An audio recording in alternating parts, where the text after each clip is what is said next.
Namaskar. Hello viewers. Welcome to my YouTube channel Citizens Voice. The purpose to create this channel is spread awareness. I hope you like the content of the topic I speak on. My channel Citizens Voice. The views expressed is my personal opinion. So let's begin with today's interesting topic, which is international ocean trade and treaties. And let's try and understand the international ocean trade, its importance, and issues surrounding ocean trade. Let me tell you, international ocean trade, also known as maritime trade, it is a crucial component of the global economy. Here are some key points about it.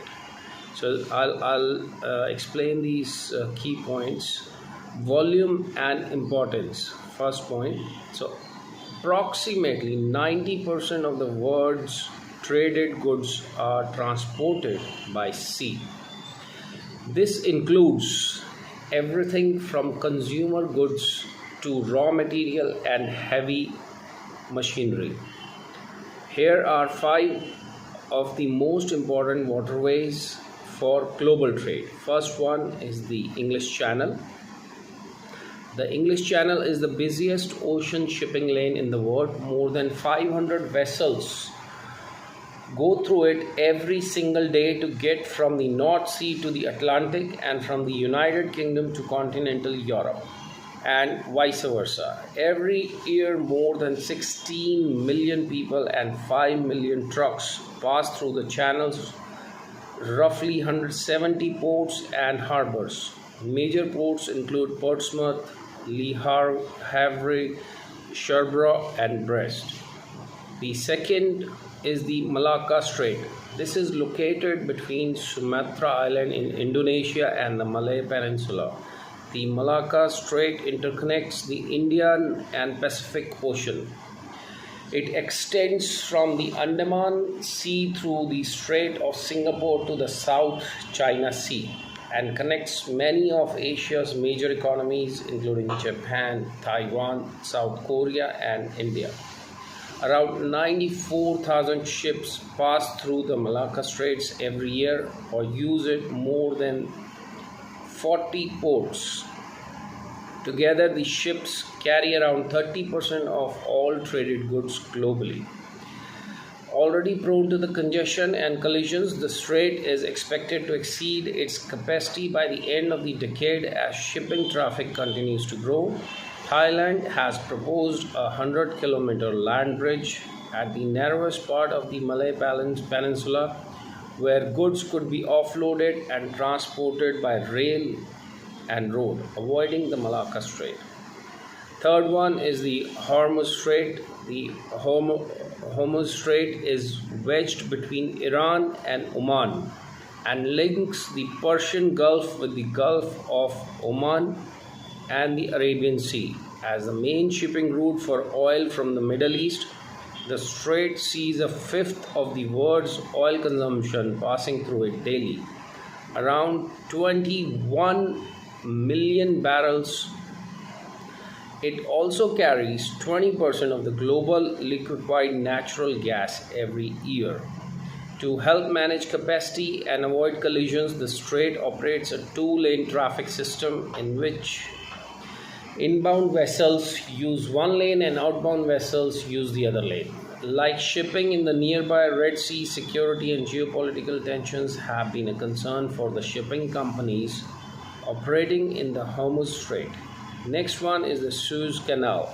The Suez Canal in Egypt connects the Mediterranean with the Red Sea and is a dividing line between Africa and Asia.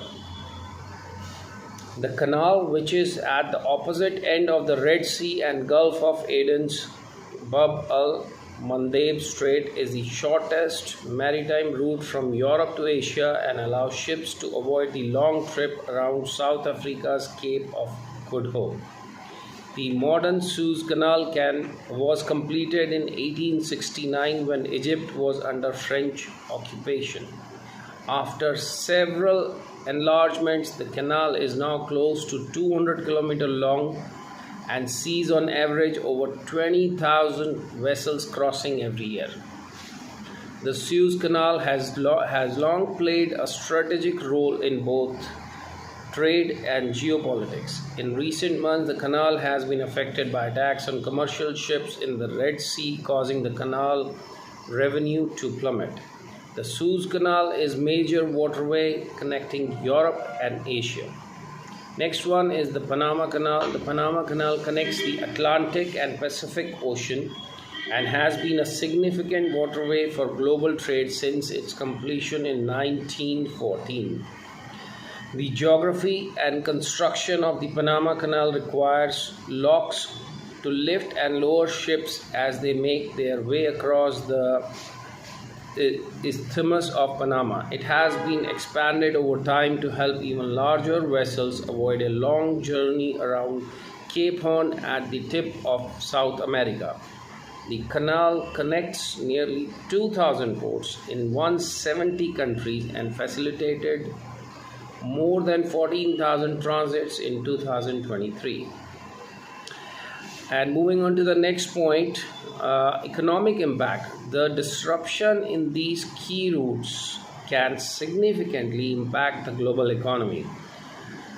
And moving on to the next, developing economies, particularly in Asia, plays a significant role in maritime trade. In 2021, Asian ports handle about 42% of the world's loaded goods and 60% of discharged goods. Next point is boosting supply chain resilience. The world's key shipping waterways are only one part of the wider transport challenges supply chain faces. The climate crisis, the geopolitical instability, and congestion are all having an impact, while societal factors such as labor disputes,